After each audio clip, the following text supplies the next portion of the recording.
શરૂઆત કરી એક મોટા સમાચાર। અમદાવાદમાં ગૌ માતાને કતલખાને લઈ જવાતા આક્રોશ ત્યારે વ્યાપી ગયો છે। ગૌરક્ષકો અને કતલખાને લઈ જતા લોકો વચ્ચે માથાકૂટ પણ થઈ હતી, ઉગ્ર બોલાચાલી પણ થઈ। કતલખાને લઈ જતા લોકોએ બીઆરટીએસ ટ્રેકમાં નુકસાન પણ પહોંચાડ્યું છે। ધરણીધરથી ચંદ્રનગર સુધીના બીઆરટીએસ માર્ગમાં નુકસાન કર્યું છે। ગૌ ભક્તોએ કસાઈઓને ઝડપી અને પોલીસને સોંપી દીધા છે। મોટી સંખ્યામાં ગૌરક્ષકો ઘટના સ્થળે એકઠા થઈ ગયા હતા। આ વિગતો સામે આવી રહી છે। અમદાવાદના પાલડીમાં ગાયો સાથે કસાઈને ઝડપી પાડવામાં આવ્યા છે। કારમાં 4 જેટલા લોકો પણ સવાર હતા, જેને ઝડપી પાડવામાં આવ્યા છે। ગૌ ભક્તો દ્વારા કસાઈને ઝડપી અને તાત્કાલિક પોલીસને હવાલે કરી દેવામાં આવ્યા છે અને આ ઘટનાને લઈ અને ગૌ ભક્તોમાં ભારે આક્રોશ પણ વ્યાપી ગયો છે। ગાયોને કતલખાને લઈ જવાનો સિલસિલો જે હજુ પણ યથાવત ક્યાંક ને ક્યાંક જોવા મળી રહ્યો છે। ગત રાત્રે ગૌરક્ષકો અને કતલખાને લઈ જતા લોકો વચ્ચે ઉગ્ર બોલાચાલી થઈ હતી, માથાકૂટ સર્જાઈ હતી, જેમાં ધરણીધરથી ચંદ્રનગર સુધીના બીઆરટીએસ માર્ગ પર પણ જે નુકસાન પહોંચાડવામાં આવ્યું હતું। અને આ જ મુદ્દે વધુ વિગતો અમારા સંવાદદાતા દિવ્યા અમારી સાથે જોડાઈ ગયા છે, લાઈવમાં આપવાના છે। દિવ્યા, ગૌરક્ષકોમાં અત્યારે ભાર આક્રોશ જોવા મળી રહ્યો છે, કારણ કે કતલખાને લઈ જવાતી જે ગાયો હતી તેમના દ્વારા બચાવી લેવામાં આવ્યા છે, પણ આ સિલસિલો જે હજુ પણ યથાવત છે। કતલખાના પર રોક લગાવવાની જાહેરાતો કરવામાં આવે છે, તેની જ વચ્ચે કેટલાક બેફામ બનેલા કતલખાને લઈ જતા તસ્કરો છે તે બેફામ બન્યા હતા અને ગઈકાલે મોટો અકસ્માત જે સર્જાયો હતો ગાડીનો, કે જે બીઆરટીએસની જે રેલિંગ હતી, જે ચંદ્રનગર બીઆરટીએસની રેલિંગ જે આખી તોડીને કાર અહીંયાથી પસાર થાય છે અને આખી રેલિંગ તોડીને જે કાર અહીંયાથી પસાર થતાની સાથે જે અકસ્માત સર્જાયો, ત્યારબાદ અંદરથી 4 જેટલા પશુઓ મળી આવ્યા હતા અને જેને લઈને મામલો આખો સામે આવ્યો હતો કે આ જે પશુઓ હતા તે કતલખાને તેને લઈ જવામાં આવતા હતા। શહેરમાં જ્યારે પોલીસના પેટ્રોલિંગના દાવાઓ કરવામાં આવે છે ત્યારે આવા અકસ્માતોના બનાવ બને છે, જે બાદ આખો સિલસિલો યથાવત જોવા મળતો હોય તેમ લાગે છે। ત્યારે કેટલાક ગૌરક્ષકો છે તે ઘટના સ્થળ ઉપર પણ અહીંયા પહોંચ્યા હતા અને ઉગ્રમાં ઉગ્ર આંદોલન સાથે જ આ પ્રકારના કતલખાના બંધ કરવામાં આવે તેવી માંગ છે તે કરવામાં આવી રહી છે। અહીંયા જે નુકસાન પણ થયેલું છે તે સામે આવી રહ્યું છે। વહેલી સવાર કે મોડી રાતનો આ જે બનાવ છે, અકસ્માત બન્યા બાદ આખો જે ખબર પડી, ખ્યાલ આવ્યો કે આ તસ્કરો છે તે બેફામ બનીને ગાયોને કતલખાને લઈ જતા હતા। ગૌરક્ષકોનો જમાવડો છે, શું માંગ છે ગૌરક્ષકો? અમારી માંગ સરકાર પાસે એટલી જ છે કે અકસ્માત ને આપણે લઈએ તો અકસ્માત કરતા ગૌ તસ્કરીનો બનાવ મોટો છે અને આ જે કસાઈઓ છે આવી રીતે રસ્તે ફરતી ગાયો, અને જે આપણે જુઓ કે આજુબાજુના વાડાઓમાં અમદાવાદમાંથી અત્યારે ગાયો ખસેડી લીધી છે, રખડતા ઢોર નથી એટલે આ લોકો આગળથી ગાયો લઈને આવે છે અને આવી ઘણી બધી ગાડીઓ ગેરકાયદેસર રીતે કતલખાનું ચાલે જ છે અમદાવાદમાં, અને આવી ઘણી બધી ગાયોને લાઈને આ લોકો કતલ કરતા હોય છે। ત્યારે આપણે સરકારને તમારા માધ્યમથી એક રજૂઆત છે કે આવા ગૌ તસ્કરોને ઉઘાડા પાડે અને આ જે અત્યારે હાલ પકડાયેલા છે એ ઘણી બધી જગ્યાએ પકડાયેલા છે અને અગાઉ પણ આમની સાથે કામ કરતા માણસો અગાઉ પણ આવી રીતે કામમાં પકડાયા છે। ગૌરક્ષકોને આ લોકોએ હિચકારો હુમલા અને ખૂબ રીતે હેરાન પરેશાન। ગાયો જે પકડાઈ છે, જે ગાડી છે, એમાંથી શું મળી આવ્યું છે? અંદર ગાડીમાંથી ડુપ્લિકેટ નંબર પ્લેટ મળી આવી છે, ગાડીમાંથી અંદર છરીને એવા ચાકુને હથિયાર છે અંદરથી, 4 નંગ ગાયો છે, એક નાની વાછડી, 3 મોટી ગાયો લઈને અત્યારે પાંજરાપોળ પોલીસ સ્ટેશન ફરિયાદ દાખલ કરી પંચનામું કરી મોકલી આપેલી છે અત્યારે। એટલે જે નુકસાન જે ગાયોનો અકસ્માત પહેલા તો સર્જાયો અને અકસ્માત બાદ ખ્યાલ આવ્યો કે અહીંયા તો ગાયોની તસ્કરી કરવામાં આવતી હતી, પશુઓની તસ્કરી મોડી રાત્રે કરવામાં આવે છે। જો કે પોલીસની તપાસ અને પેટ્રોલિંગના દાવાઓની વચ્ચે અકસ્માત થયો, અકસ્માત બાદ આખો જે સમગ્ર મામલો હતો જે સામે આવ્યો છે। જો કે હાલ આરોપીઓની ધરપકડ પોલીસ દ્વારા કરી લેવામાં આવી છે, ગુનો પણ નોંધી દેવામાં આવ્યો છે અને વધુ તપાસ હાથ ધરી છે। જી દિવ્યા, આ બધા વચ્ચે અત્યારે ગૌરક્ષકોમાં તો આક્રોશ છે, પરંતુ સ્થાનિક લોકો છે તેમાં પણ ક્યાંક આક્રોશ છે। ભલે આપણે એવું કહેતા હોય કે રખડતા ઢોર હોય કે પછી એ વસ્તુને હટાવવાની જરૂર છે, પરંતુ આ રીતે એ કેટલું યોગ્ય?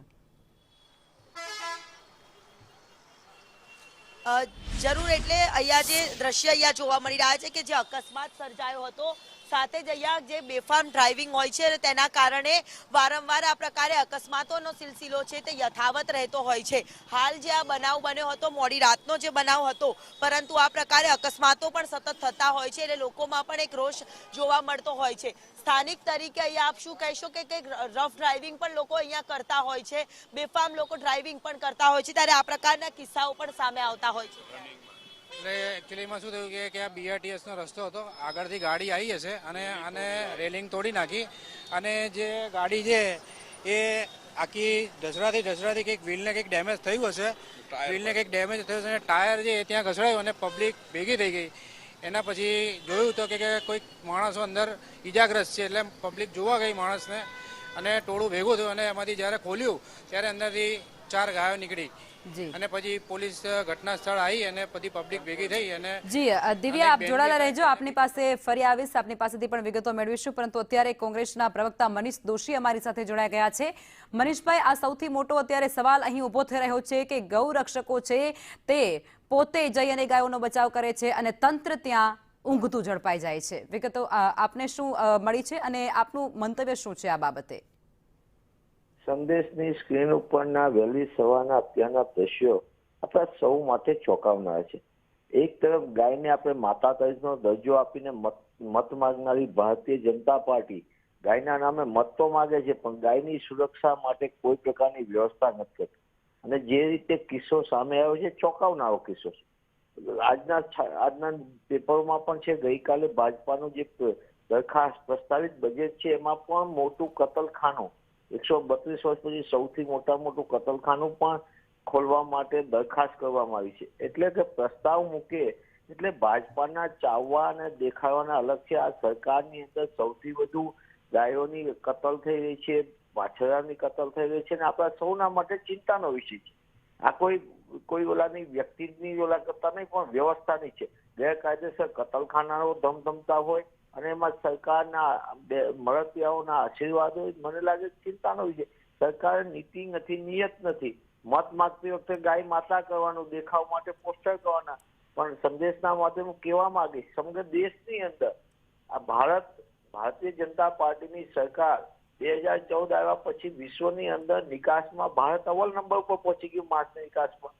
એટલે આ વાત કરી હતી આપણને શું ગાય સુરક્ષાની, ગાયની બધી મોટી વાત, અચ્છે દિનની વાત કરી, રોજગારીની વાત કરી, બધું તો ઉડી ગયું. પણ ગાય માતાને પણ આપણે મતની ખેતી માટે, સત્તા માટે છોડી નથી.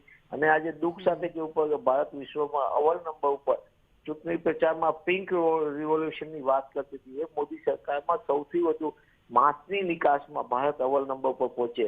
અને જ્યારે ગુજરાતમાં ઘટના સામે આવે છે, ગુજરાત જેવા રાજ્યની અંદર ગાય માતાની જે રીતે અત્યારનો કિસ્સો સામે આવ્યો એ ચિંતાનો વિષય છે. અને એ પણ જે રીતે સરકાર, આ તો સામાન્ય લોકોએ કરી, તો સરકાર શું કરે છે?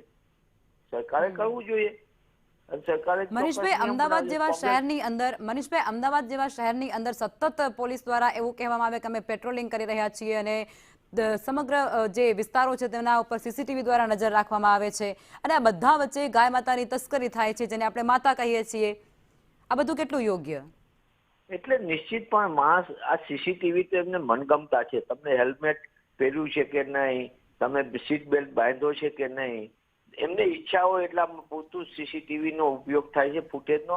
બાકી નાગરિકોની સુરક્ષા માટે કે ગાય માતાની સુરક્ષા માટે કેવું નથી. આપણે દુઃખ સાથે કહું, એક તરફ ગાય માતા આજનો જે ઘટનાક્રમ કીધો જે સંદેશના માધ્યમથી કતલખાને લઈ જવાતી હતી, તપાસનો વિષય છે. એની સાથે આ ગંભીર વાત છે, પણ સાથે સાથે રોડ ઉપર ગાય માતાને પ્લાસ્ટિક ખાવું પડે એટલી હદે. એટલે આપણા ખુદના અત્યારે જુઓ જે ગાય ગૌશાળાના નામે જે અત્યારે ઢોરવાડો છે એની કેટલી દુર્દશાની હાલત છે. ગાયોની જમીન જે હતી એ બારોબાર જમીન માફિયાઓને સોંપાઈ ગઈ.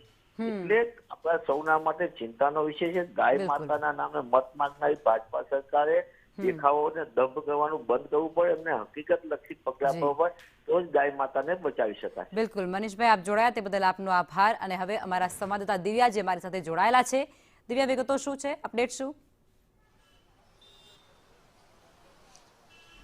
અમદાવાદમાં જે પ્રકારે અકસ્માત જે ઘટના સ્થળ પર સર્જાયો હતો ત્યાંથી હું દ્રશ્ય બતાવવા માંગીશ કે હાલ જે બીઆરટીએસ રૂટ હતો ચંદ્રનગર બીઆરટીએસ રૂટ ઉપર મોડી રાત્રે કાર ચાલક છે જે કાર હંફાવીને અહીંયાથી જતો હતો, જે આખી જે રેલિંગ હતી તે રેલિંગ છે તે તોડી નાખવામાં આવેલી નજરે છે તે પડી રહી છે. આખી રેલિંગ અહીંયાથી આ કાર ચાલક છે જે તોડીને ગયો અને ત્યાંથી અહીંયાથી જે